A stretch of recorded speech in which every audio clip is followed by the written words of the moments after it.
Assalamualaikum warahmatullahi wabarakatuh. Alhamdulillahirabbil alamin wa bihi nasta'in ala umuri dunya waddin wassalatu wassalamu ala asrofil anbiya'i wal mursalin wa alihi washabihi ajmain. Assalatu wassalamu alayka ya sayyidi ya Rasulullah wa zubiyadi qolati latihan ini. Ini di hotelnya mertua ya, Red Doors ya. Di Yudhistira. Dan alhamdulillah masih terisi 6 kamar. Biasanya nyepi itu kan sepi. Ini karena mungkin hotel baru, kedua syariah, ketiga kamarnya luas, ya udah alhamdulillah. Harganya murah, Bro. Rencananya di atas 350, sekarang jual sampai 160 berapa gitu. Ya nggak apa-apa, belajar dulu. Sob, ini banyak kawan saya yang sekarang ini diskusi ya, kalau pengusaha tuh punya intuisi gitu. Sekarang ini mudah-mudahan intuisi kita terasah terus, karena yang kita tidak punya teori apapun sekarang ini. Kondisi orang terpintar sekalipun sekarang ini usahanya jeblak gitu. Perusahaan-perusahaan yang kaya dulunya sekarang jeblak gitu, karena semua nggak ngalir dulu. Coba bayangin ya, kalau dulu ini lebih parah dari kondisi 98, kalau di Bali lebih parah dari bom Bali, dari perang Irak mungkin ini lebih parah gitu. Kerasanya nggak ampun-ampun gitu, karena yang nggak bergerak itu semuanya gitu. Ketika dulu bom Bali, dari luar nggak datang, dari Eropa, dari ini nggak datang, yang turis lokal banyak, Bali masih hidup, jadi turis lokal yang membanjiri semua. Sekarang ini meskipun pemerintah presiden sudah ngasih diskon pesawat segala macam-macam, nggak ngaruh sob.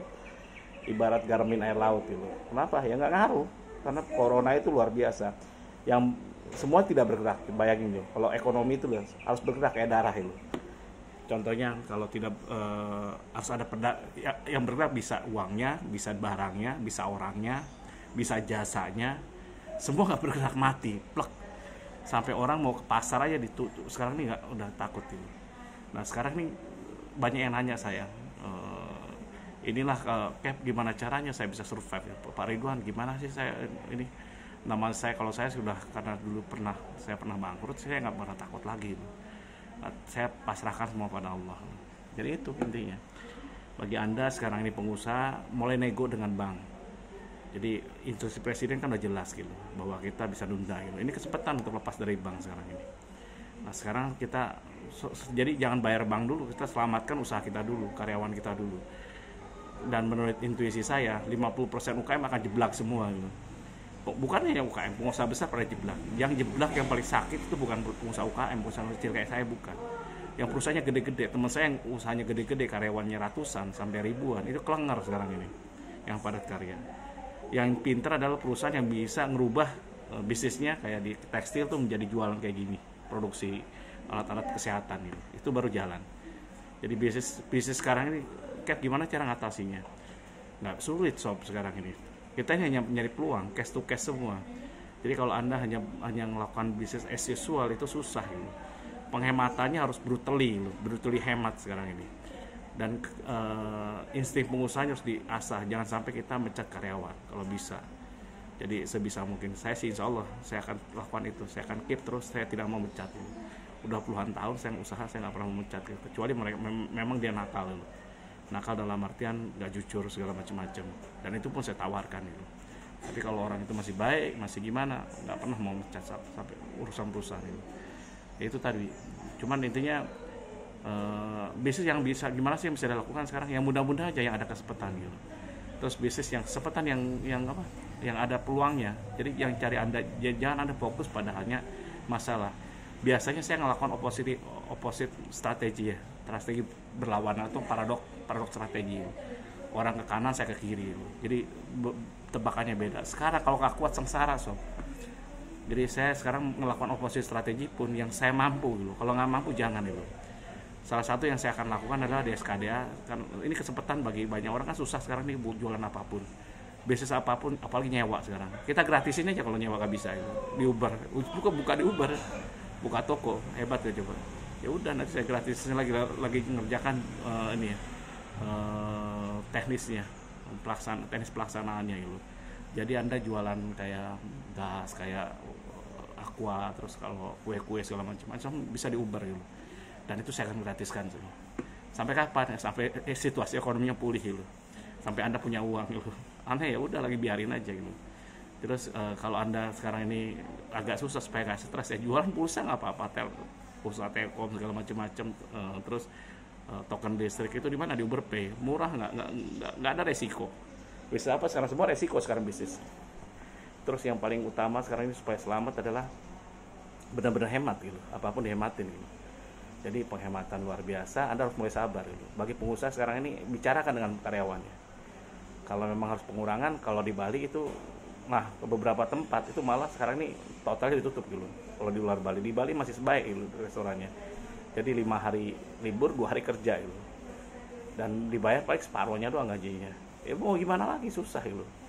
Nah, sekarang pemerintah melakukan tindakan apapun, sekarang ini saya tunggu pemerintah lakukan keputusan yang buruk dari yang paling buruk gitu. Itu udah saya syukuri gitu.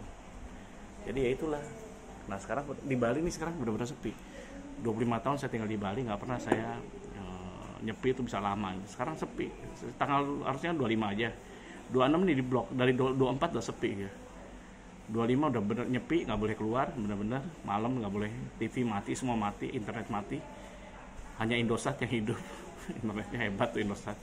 Terus tanggal 26 nya harusnya ini tuh kita keluar, nggak bisa, pasar tutup, semua tutup gitu.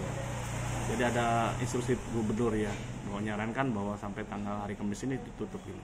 Ya udah nggak apa-apa, kita jalani aja. Dan sob ini nggak kaleng-kaleng, nggak main-main, ini lebih parah. Dan sebenarnya indikasi gini ini bisa dilihat dari ketika Warren Buffett itu megang uang gitu. Dia ngelapas 122 miliar itu pada 2009 kemarin. Saham dilepas sama dia semua. Emang udah permainan gitu. Makanya sekarang ini saham pada jeblok semua. Bayangin dia nimbun 122 miliar emang loh. Warren Buffett kan luar biasa itu. Investor yang Berkshire itu loh. 107.732 triliun ditimbun jadi uang ini semua. Indikasinya sekarang ini kan luar biasa gitu. Berarti benar dia perkiraannya. Kalau raksasa aja udah pegang uang cash tunai semua gitu.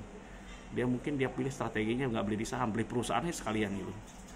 Jadi gelontoran permanen jadi ya dia belinya. Ibaratnya beli tunai langsung, ini loh perusahaannya saya jual, saya ambil semua total. Tidak beli saham lagi.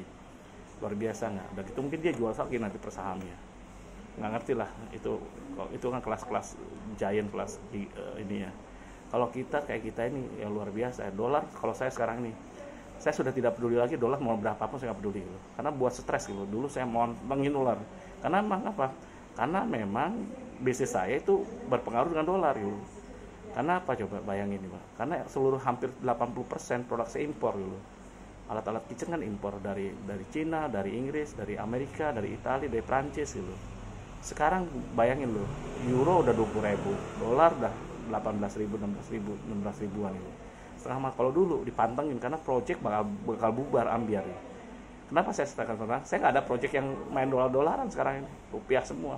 Dan nilainya nggak gede-gede, kecil-kecil aja sedang di bawah 500 juta. Gitu. Ya udah selesai. Nah ada terhambat sekarang project saya di Gili Trawangan ya, nggak apa-apa, nggak terlalu banyak. Jadi saya proyek kecil-kecil aja. Ada juga ada satu sekolah ya. Minta keringanan gitu, udah bayar setengahnya lagi dia nggak bisa bayar, ya nggak apa-apa kita kerjain dulu gitu, karena hubungannya udah lama, ya kita baik-baikan aja tuh sekarang ini pertahankan yang ini aja. Jadi sekarang waktunya kita bertahan, waktunya kita hemat bener-bener, terus tidak perlu saling nyalahkan, dengan karyawan kita terbuka, saling buka, ini kesempatan gitu. Saya bisa sehat gini, bisa kuat gini karena saya dulu pas saya jatuh saya terbuka dengan karyawan saya. Hanya yang megang keuangan mereka itu. Jadi saya dapat sisanya aja, kalau ada lebih baru ke saya itu. Loh, tapi kan saya kan ya namanya ini alhamdulillah saya juga punya investasi kos-kosan. Lumayan 14 kamar itu pada saat sulit sekarang tetap menghasilkan. Ternyata kos-kosan itu kos-kosan yang stabil dulu. Yang lainnya ngeblank semua. Kos-kosan saya stabil. Jadi kos-kosan saya stabil, penghasilannya lumayan, bisa nutupin untuk bayar listrik dan yang lainnya gitu. Nah sekarang kenapa pengusaha bakal susah? Karena dia harus biaya operasional keluar, nggak mungkin ditunda. Bukan hanya untuk gaji, dia nutup gaji. Banyak hal yang dia harus bilang. Kewajiban ke bank, sekarang kewajiban ke bank kan hanya di bawah 10M, di atas 10M nggak bisa, susah gitu. Dapat kewajibannya. Ya atur-atur aja sekarang ini. Bank pun nggak mungkin dia nerapin keras-kerasan gitu. Pada situasi semua pada jeblak semua. Kalau salah banyak salahnya, kalau kurang banyak kurangnya. Wabillahi taufiq wal hidayah. Wassalamualaikum warahmatullahi wabarakatuh.